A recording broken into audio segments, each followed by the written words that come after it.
Hi everyone, welcome or welcome back to my channel. Today it is time for my April wrap-up video. Now I can only apologise already for the lighting. We are losing light outside, but I'm determined to finish filming this tonight because otherwise it will be June before I post it.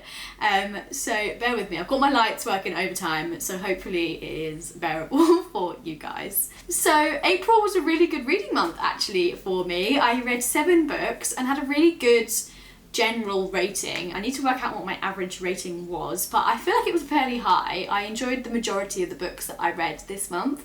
I had some 5 stars, I did have a 2-star, but we'll get to that in a minute. Yeah, I had a really good reading month, and I can only thank the TBR tic-tac-toe game. Honestly, since playing that game, I just feel like my reading has just gone to another level. Like I'm getting to books that have been on my TBR for ages, that I really wanted to read but have put down for whatever reason. I'm reading books I'm excited for. Like I'm really happy with the kind of game and the way I pick my TBR. It's really working for me at the moment. But without further ado, let's just get into the books that I read. So I actually only read 1 physical book this month. I was all about my new Kindle, which I did a vlog about on my channel probably a couple of videos ago now, which I will link somewhere, kind of showing you my new Kindle, unboxing it and things like that, if you're interested. So yeah, a lot of my books have been Kindle heavy this month, but I have read 1 physical book. I read Yours Truly by Abby Jimenez. So this follows Brianna, who is a doctor, and Jacob Maddox, who is also a doctor. They both work in the same department. Jacob's new, and it kind of evolved into a fake dating, which I love. I love fake dating when it's done well, and this one I think was. I really enjoyed it. It wasn't quite as impactful for me as Alexis's story in Part of Your World. I wasn't quite as invested in kind of the characters and the relationship, but I still loved it nonetheless. I haven't decided my final rating, probably maybe like a 4.5 stars. It wasn't quite a 5-star feel, I don't feel, but I did love it, and Abby Jimenez is quickly becoming my favourite author for romance. So Jacob in this book actually has severe social anxiety, which I thought was a really interesting portrayal and done quite well.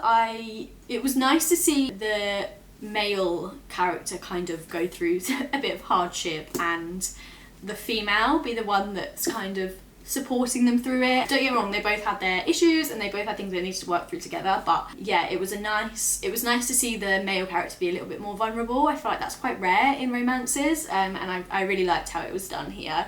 It was a little bit unrealistic at times, and the ending kind of wrapped up a little bit too quickly for me. It kind of went from 0 to 100, but I still loved it nonetheless, and I'm really looking forward to reading more of her work. Okay, onto all the Kindle books I read. So the first book I read was The Dance Tree by Kieran Millward Hargrave.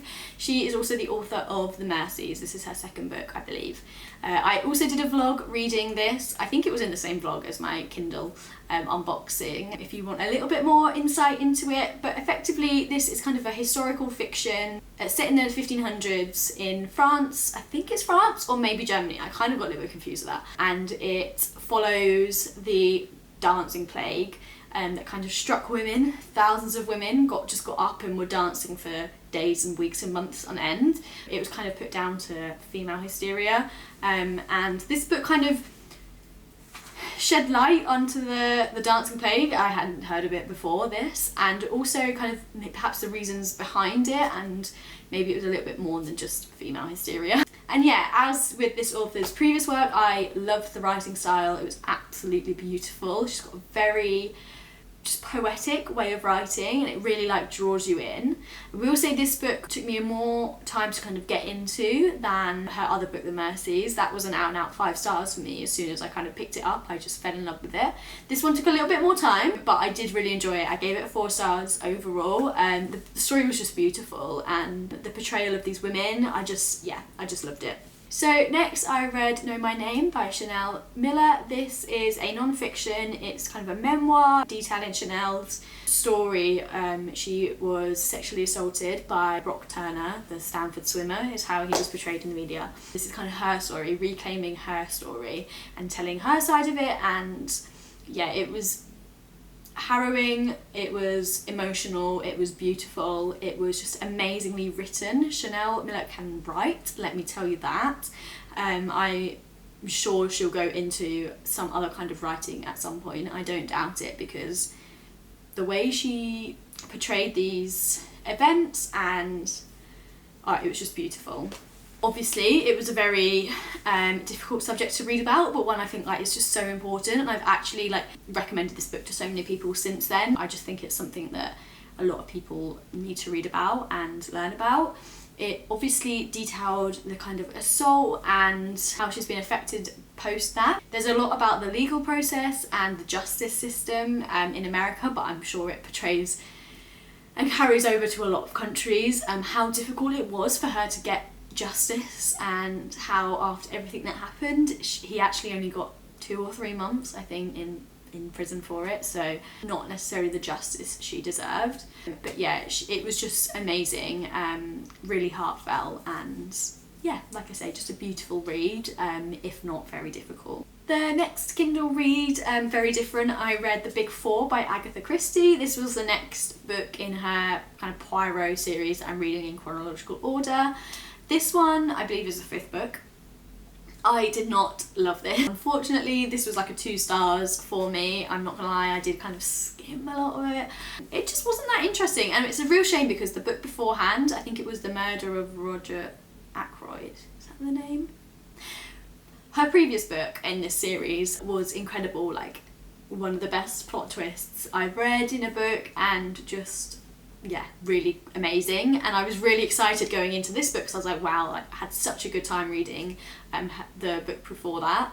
And this one just fell flat for me. Felt very disjointed, and it was very similar in vein to her short story collection, although it wasn't a short story collection.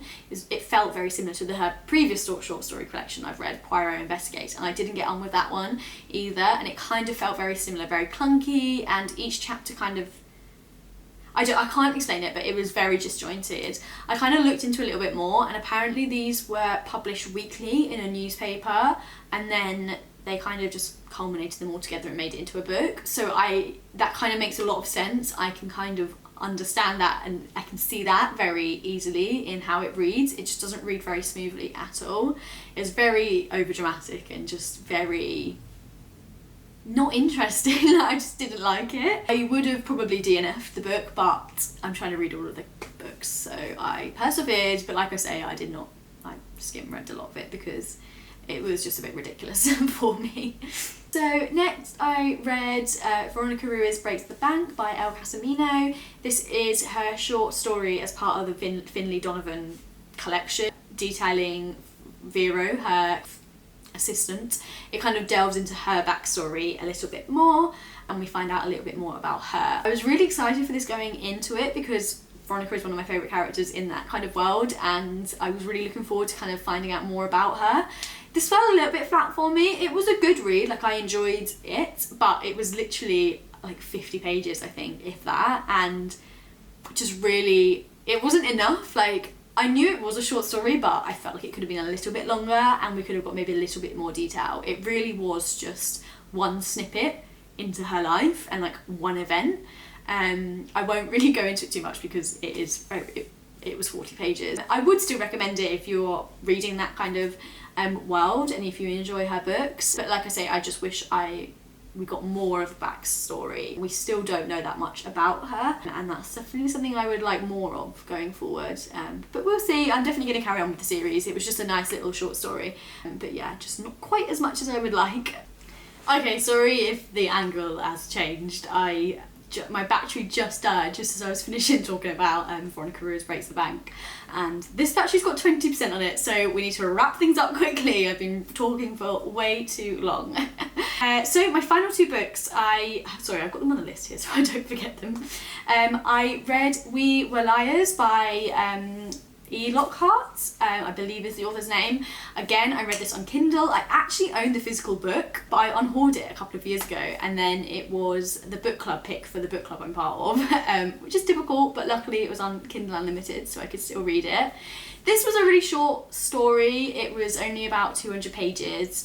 I won't say too much because it was quite short, but it basically followed a group of cousins that kind of go to an island every summer, and the secrets and lies that are kind of spun within this family, and kind of the events that happen following all of these lies. I really actually enjoyed this. I was pleasantly surprised with it. I didn't think I was gonna love it.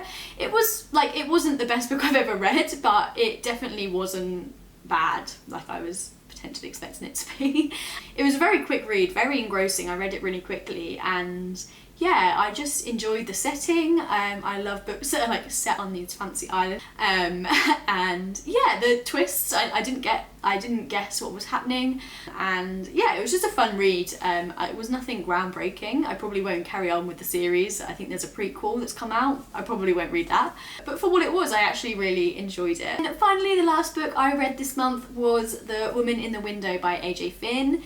This is the oldest book I had on my TBR. It was actually on my Kindle. I'd had it for over 7 years, I think, pretty much since it came out, which is very bad of me. I'm glad to have finally got to it though. I actually really enjoyed this book. It was so fast paced and so engrossing. I literally read it basically all in one sitting. The only reason I had to stop was because I fell asleep and then woke up in the morning and immediately finished it. So this follows our main character Anna. She has got agoraphobia, so she doesn't go outside, and she just kind of looks at the world through her window and kind of makes up these stories about all the families and the households that she can see, and the kind of goings on of them.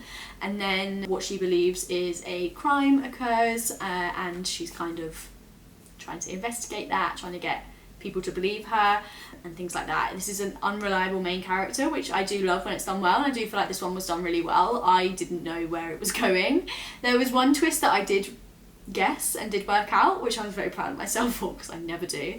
But the big reveal at the end, I had no idea that was coming. That really did surprise me. Yeah, it was really good. It's very much in the vein of Gone Girl and Women on the Train. Nothing massively different in terms of them it kind of follows the same kind of vein as them books, which is very of its time, but it's been a while since I've read any kind of psychological thrillers like that, so I really enjoyed it. Maybe if I'd read them kind of books back to back, I probably would have been a bit fed up with it, but it was a nice break, and it's actually got me into wanting to read more thrillers again. I've kind of taken a break from reading thrillers and reading more cozy mystery at the moment, so it would be nice to kind of get back into thrillers again. I really did enjoy it. So that was it. Sorry it was a bit of a whistle-stop tour. I don't want my battery to die again.